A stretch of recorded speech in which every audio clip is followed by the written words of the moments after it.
Buenos días, hoy es viernes 2 de diciembre del año 2022. Transmitimos desde Cuenca, Patrimonio Cultural de la Humanidad. A esta hora estamos saludando y dando la más cordial bienvenida al doctor Felipe Delgado Jara, candidato a prefecto de la SUAY por el Partido Socialista Lista 17. Doctor, buenos días. Buenos días, Jaime. Un saludo Vamos a usted y a su nuevamente, distinguida vamos audiencia. nuevamente con esta entrevista para conocer algunos detalles de las propuestas que están difundiendo ustedes en beneficio de la provincia de la SUA y de los habitantes.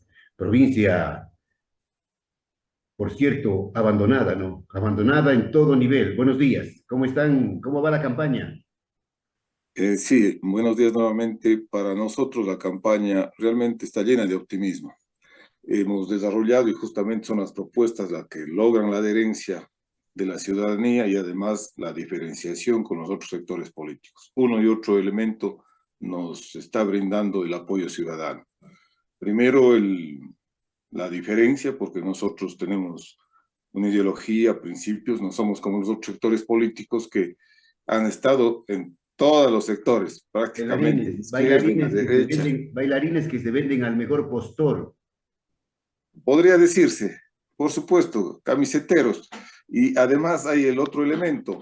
Ellos precisamente para encubrir esa situación dicen de que la política no importa, que la izquierda, que la derecha, que da lo mismo. Pues justamente allí es una de las diferencias. Nosotros decimos, nuestra candidatura obedece a una militancia desde juveniles, de aquellos jóvenes que nos indignábamos ante la injusticia y que esa indignación está latente. Nosotros creemos de que nada mayor combustible para un ser humano que la injusticia. Y en esa lógica nosotros participamos reclamando dignidad para el Azuay. No es hora de que se sigan burlando los mismos embusteros de siempre que han estado de alcaldes, de prefectos, de diputados, han estado de ministros, se han dado la vuelta como un carrusel, mostrando cada vez incluso camisetas de todo color y ahora pretenden aparecer como los salvadores de la provincia luego de que prácticamente se han burlado por más de 30 años.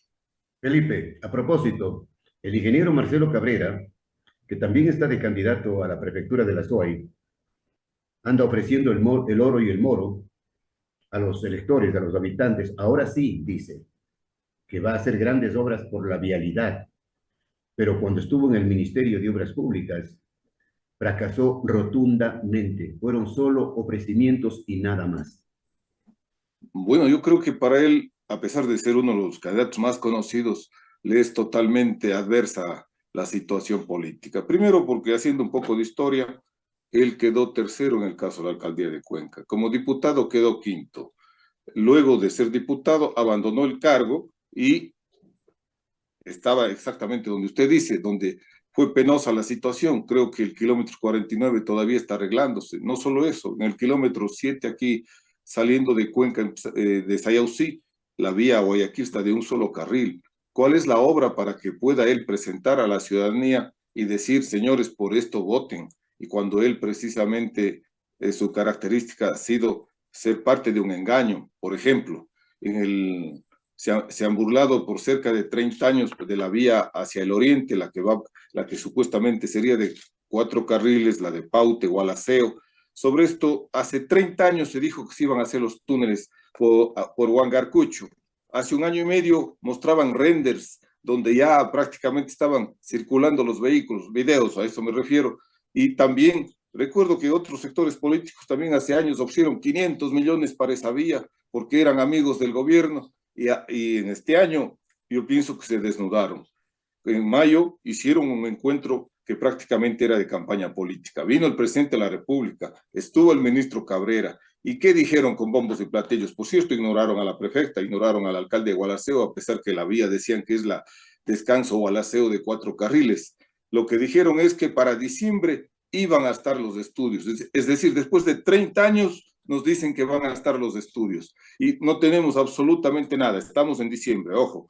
Entonces, yo creo que en esa lógica le resulta cuesta arriba una candidatura porque no somos tan ingenuos los azuayos y de eso se trata también esta campaña.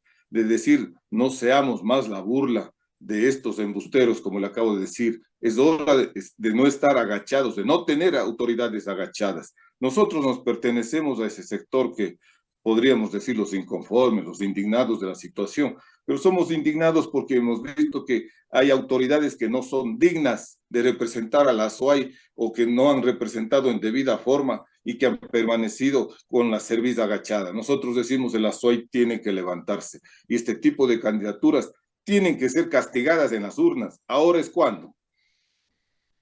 Bueno, son 10 candidatos, ¿no? 10 candidatos que aspiran a la prefectura de la SOAI. Y algunos muy similares.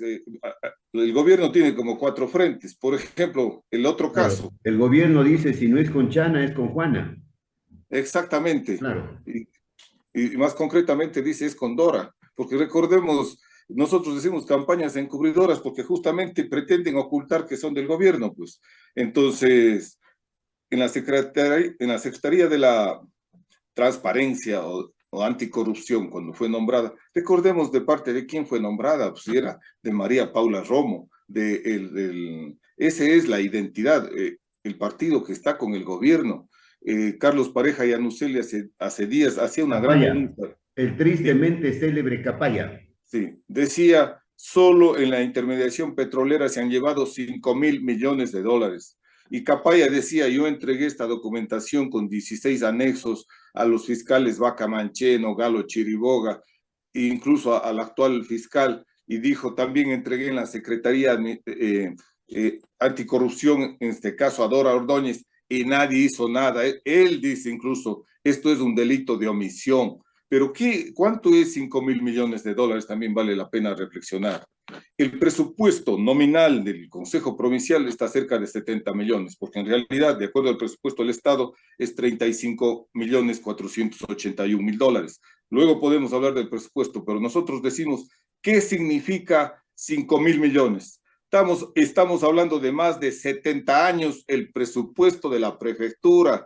Es decir, es 1, 2, 3 generaciones que nos han asaltado y nos han robado solo por este concepto.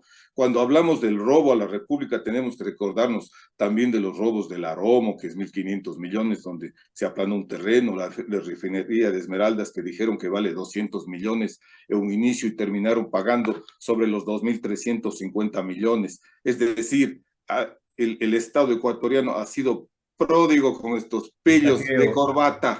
Felipe, el saqueo ha sido monumental, monumental. Sí, Y se aprovecharon del Mundial, ojo, para poner libre a otro delincuente, a por Glass, supuesto. y A ver, ya está Capaya libre dice, el disfrutando. crimen organizado empezaba en la presidencia de la República, en la vicepresidencia. De lo que usted acaba de decir es que en este país existe un tongo entre unos sectores que están en el gobierno y quieren privatizar los bienes públicos y otros sectores que se declaran de oposición y lo único que buscan es la impunidad a sus delitos, a sus robos, a sus peculados, a sus cohechos. Entonces, ahí se nota cuando los unos sirven a los otros. Y, Felipe, sí. Felipe, ¿qué es lo que más, de acuerdo al plan de ustedes, a lo que han podido observar, analizar, investigar, qué obras son prioritarias y urgentes en beneficio de la provincia de la SOAI? Entiendo, desde mi punto de vista, de lo que he leído, de lo que he averiguado, la viabilidad es un desastre. Claro, es una de las prioridades, pero la gran pregunta aquí es, ¿y cómo lo hacen? ¿Y con qué recursos? Porque si le decimos de que hay 35.481.000 dólares y 11 millones se van en gastos administrativos, 11 burocráticos, millones en sueldos, burocracia, 11. 11 millones. El 10% se supone que va para los sectores vulnerables, es decir, estamos hablando de siquiera ya estamos en 15. Aparte de ello, usted tiene que hacer los presupuestos participativos. Es decir, la prefectura no tiene 20 millones para hacer toda su tarea, los 6.080 kilómetros, que no llega al 1% del pavimento rígido, por ejemplo. Entonces, no existe el dinero. Por eso nosotros decimos, lo primero que tenemos que hacer es conseguir recursos para la prefectura. ¿Cómo? De manera inmediata, mediante un proyecto de ley. Un proyecto de ley que primero, conversando con todos los consejos provinciales, creo que nadie se va a oponer, a que el 25% del presupuesto nacional se distribuya entre los GATS provinciales, parroquiales y cantonales. Entonces, estamos hablando de que se tiene que el presupuesto del Estado servir a todos los cantones, a todas las parroquias, pero además de ello debería haber cláusulas ahí que si el dinero no se traslada de forma regular o inmediata según corresponda, se debería ipso facto caer el ministro de Finanzas, porque de no les tienen arrodillados también, y ahí sí dicen hay que llevarnos bien con el gobierno, de no nos dan la plata, otra cosa es que esté mediante ley, eso de manera inmediata. De manera inmediata, ¿cómo conseguimos los recursos? Nosotros pensamos de que esto es posible mediante una asamblea provincial. Hay que decirle al pueblo de la SUAY, a las cámaras, a los sectores de los trabajadores, a los campesinos, a las universidades, a los artesanos, a todos, señores, ya basta de burlarse de la SUAY. No seamos más víctimas de estos bribones, porque no hay otra manera de calificarlos lo que ha pasado aquí en el Azuay. Hemos tenido ministros, hemos tenido de todo, y sin embargo, las condiciones viales de la Azuay no pueden ser peores. Entonces, tenemos que hacer un proyecto para la provincia, es decir, retener el 20% del presupuesto de lo que pagamos los impuestos los azuayos, porque es la tercera provincia que contribuye. Eso es posible mediante ley, por ejemplo, en el campo del arte, la cultura. Necesitamos hacer esta ficción jurídica para que entre todos decir, a ver, si es que son 900 millones, 180 millones se quedan para las obras de la SUAY directamente. No nos interesa manejar el dinero porque algunos quieren ser autoridades solo para ir a firmar los contratos con la COIMA. Que se haga un fideicomiso donde todos miremos dónde está el dinero, donde las adjudicaciones se hagan de forma transparente. Entonces, con recursos, ahí sí le puedo hablar efectivamente de qué nomás necesita la provincia. Y vamos a ver que esos recursos son pocos. Y entonces cada vez también tenemos que hacer proyectos. Lo más importante de la prefectura es justamente el departamento de planificación, que tanto lo que vemos como macro para la provincia de la SUAY como del pequeño emprendedor sea auxiliados de la prefectura. Ahí vamos a hallar la protección del ambiente, las cuencas hídricas, la vialidad. Eso no quiere decir que si no tenemos presupuesto nos quedamos con las manos cruzadas. Existen otras opciones que también podemos desarrollar desde la prefectura. Por ejemplo, en el caso del camino vecinal para sacar los productos, la leche, es necesario hacer las mancomunidades con las parroquias, con la participación de los ciudadanos en las mingas. Eso no se puede dejar de hacer. Pero una campaña política no nos podemos discutir a ver si ya sabemos que el pavimento rígido, que el pavimento flexible, a la larga sale más barato que el asfalto, pero no existe el dinero para justamente ese pavimento. Entonces, por ello decimos primero los recursos, pero además, si no existiera el dinero, nosotros decimos de que se puede hacer como lo ha hecho el país en alguna ocasión. En el caso del puente sobre el río Guayas se construyó prácticamente adjudicando al sector privado, se les dio 8 años para que se recupere el dinero y luego pasa a manos del Estado. Caso parecido ocurrió con los ferrocarriles del Ecuador, cuando se nos endeudamos ante la familia Harman, que cobró por más de 30 años la construcción del ferrocarril, pero teníamos puente y teníamos ferrocarril sin dinero efectivamente, no, y que se recupere al Estado. No quisiera que se confunda, como por ahí algún periodista anda diciendo, es que Delgado quiere concesionar las vías. No, señor, esas vías, luego de que se recupere mediante potazgo, se recupera para el Estado. Eso, por ejemplo, en el campo vial nosotros pensamos que es posible. Bien, cuando las propuestas son serias, Felipe, serias y no demagógicas, es posible ejecutar.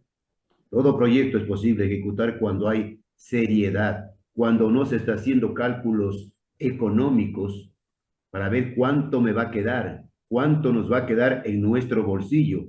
De eso ya estamos cansados, ¿no? De esa corrupción, del 15% de comisiones que cobran por obra. Cuando vemos la campaña vehemente de plagio, de insulto, de mala fe, y cuando vemos las campañas millonarias, me viene a la mente lo que usted dice. ¿Quién financia las campañas? ¿Qué está en juego? Probablemente la prefectura es un espacio pequeñito hablando económicamente, a lo mejor es la 10ª parte del Cantón Cuenca, pero cuando vemos que atrás de eso, por ejemplo, pueden estar los carteles, cuando atrás de esto puede estar los sectores de la minería que quieren depredar a la SUAY, uno entiende por qué se realizan este tipo de campañas y efectivamente es probable que algunos tengan y así se ha demostrado, además de que en muchísimas ocasiones así es la corrupción y por eso la gente se resiente y dice, a nosotros nos ha dado lo mismo la izquierda o la derecha porque ha visto corrupción en los distintos sectores. Bueno, ¿está consciente usted o tiene información, hablando de la prefectura, de que la empresa Asfaltar está quebrada? Tenemos conciencia y habría que hacer una auditoría al llegar donde se dice de que el kilómetro de pavimento mediante la empresa provincial prácticamente sale más cara que en el sector privado. Ahí hay que poner mano de urgencia. Ahí se tiene, Felipe, que hacer una seria investigación, una seria auditoría para ver qué es lo que ha sucedido, ¿no? ¿Por qué está quebrada Asfaltar? Claro, se supone que tiene recursos permanentes de parte de la propia prefectura para ese efecto.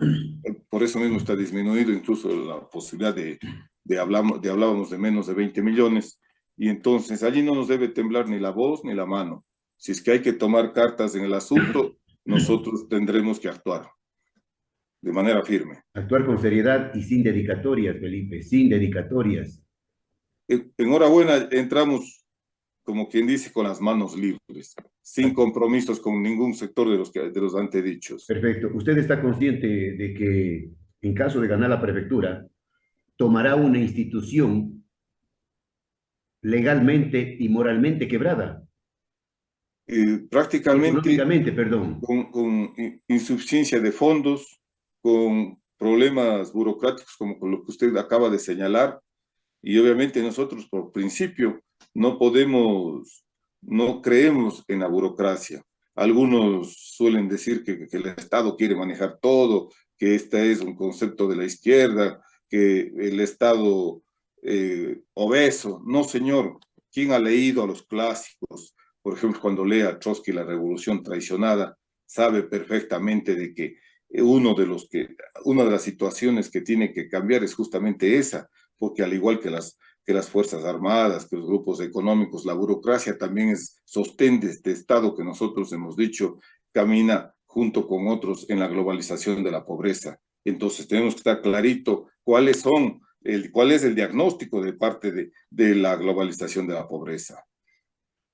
¿Qué dicen las encuestas? Mire, nosotros pensamos que hay tres tipos de encuestas. A ver, nosotros estamos optimistas totalmente. Hemos visto algunas, nos ponen prácticamente a menos de 2 puntos entre los tres primeros, y existe otras. Puede haber 10 encuestas, bueno, 9, nosotros no Existen las las hemos chimbas, pagado. Felipe, las chimbas.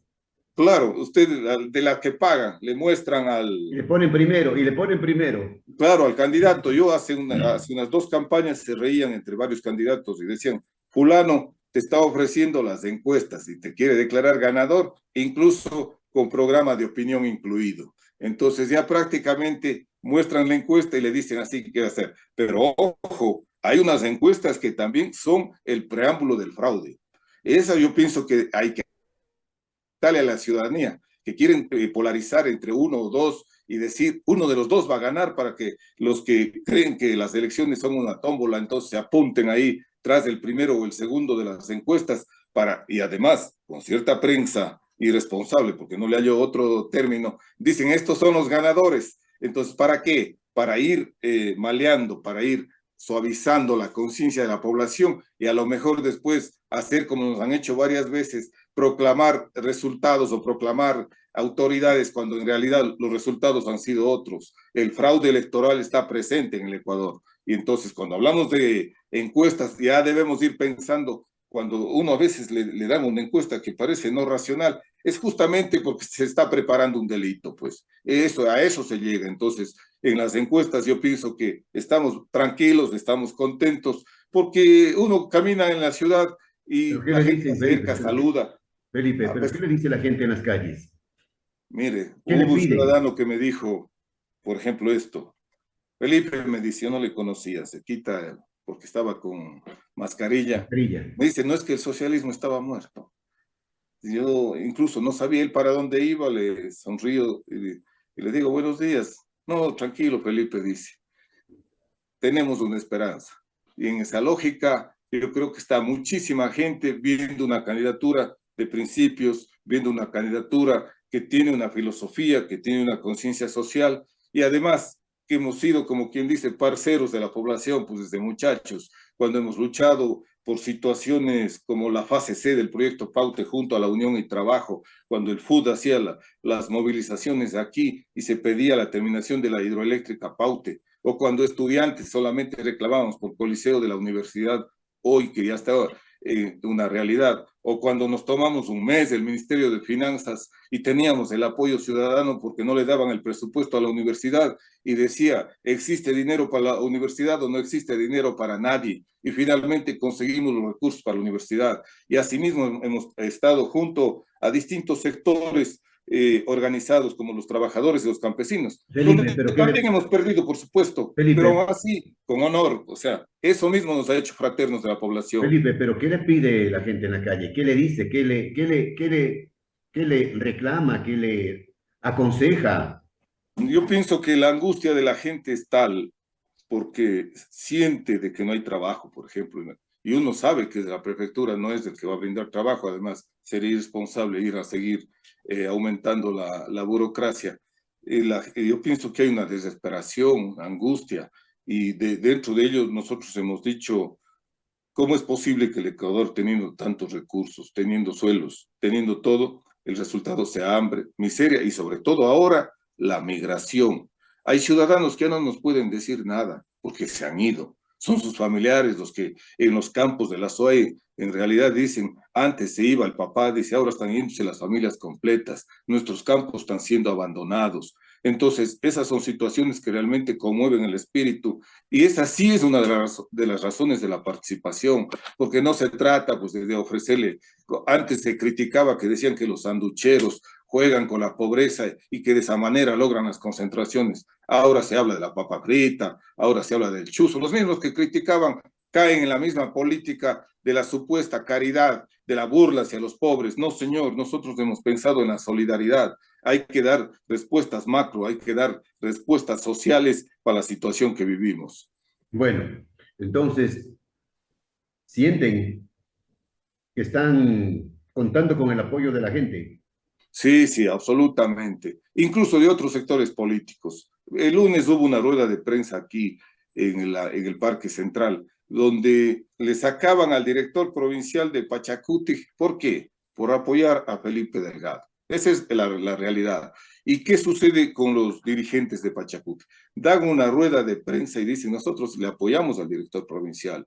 Haciendo el silogismo correcto, dicen, nosotros le apoyamos en este caso a las listas 17 a Delgado. Entonces, mire, de otros sectores, y así al andar incluso en algunas parroquias, en algunos cantones, no tenemos candidatos. Sin embargo, de otros sectores nos han dicho, claro, algunos no somos, diremos, en el sector campesino a veces son más humildes, y no hemos tenido así la amistad, para que digan Felipe, como nos dicen aquí en la ciudad, pero el doctor dice, le vamos a ayudar. Estamos, dice, las mismas los supuestas en especial, dice, ya no seamos la burla, dicen, ya basta, aquí en mi cantón pasa lo mismo, candidatos de 5, 10, 15 años, dice, y son los mismos que han ido girando con los mismos además, entonces, yo pienso que estamos contentos de esta campaña porque se trata de levantar una organización, se trata de devolverle la fe a la gente en sus posibilidades, en sus mentes, en sus manos, en la capacidad de Candidatos que están movilización años incluso. de años lucrando de los cargos públicos,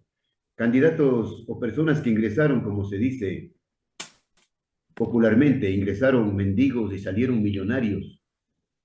Ah, sí, pues eso hay gente, hay algunos que ya ni siquiera viven en Cuenca, porque nosotros nos conocemos desde la Cuenca de hace 20 años, que cuando era más comunitaria y sabemos en qué calle viven, dónde viven, en qué circunstancias, quiénes fueron los papás, pero es una vieja historia que pudiéramos, ahí sí podemos hacer un libro realmente, como escribía José Peralta y decía, me causa repugnancia, dice, ver a los que antes eran conservadores, como ponen las manos para que el general Plaza suba al caballo, dice, se han transformado, son los oportunistas de siempre. Yo creo que hay que recordarle a José Peralta cuando Pero hablamos de estas también, cosas. también causa repugnancia, Felipe, ver a los Judas de candidatos besando a la gente, abrazándole a la gente, ofreciéndole maravillas, Bueno, falsas esperanzas. pero sabe que ahora están un poco frustrados. Con el COVID la gente ya no quiere recibir los besos, creo yo. se Perfecto. cuida. Felipe, se acabó el tiempo. Ah, caramba. En una próxima seguiremos conversando sobre las propuestas para la prefectura de la SUAY. Gracias por atender esta entrevista. Gracias, Jaime. Gracias por los conceptos, por las opiniones, por la seriedad. Aquí en este país le hace mucha falta honestidad. Honestidad. El país está hundido en la corrupción y en los saqueos. La cosa ya no aguanta más, ya no aguanta más. Como Gracias. decimos, es que en este país resulta que los grandes ladrones pareciera que hicieran el guión de una película de terror, donde ellos ponen hasta los actores y quieren que nosotros vivamos en esa película. No, señor. Le agradezco mucho. Bien, gracias al doctor Felipe Delgado Jara, candidato a la prefectura de la SUAY por el Partido Socialista Ecuatoriano, lista 17. Desde siempre y hasta siempre. Muchísimas gracias. Nada nos detiene, decimos en esta campaña.